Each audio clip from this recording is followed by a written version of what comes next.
சேலம் மாவட்டத்தில் கராத்தே நடராஜ் என்பவர் மூக்கால் காரை தள்ளியும் ஒற்றை விரலால் காரை இழுத்தும் சாதனை செய்த காட்சி அனைவரையும் வியக்க வைத்துள்ளது. சேலம் மாவட்டம் எளம்பிள்ளை பெரிய மாரியம்மன் கோவிலில் ஆண்டுதோறும் பங்குனி மாதத்தில் திருவிழா சிறப்பாக நடைபெறுவது வழக்கம்.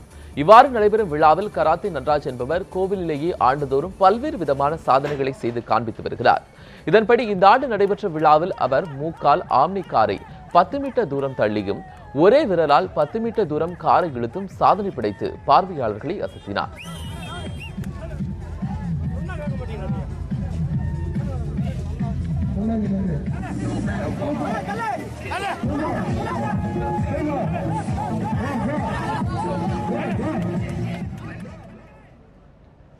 இதனைத் தொடர்ந்து நடைபெற்ற நிகழ்ச்சியில் கராத்தே நடராஜின் மாணவர்களும் சக பயிற்சியாளர்களும் பல்வேறு வகையான சாதனைகளை நிகழ்த்தி அசத்தினர்.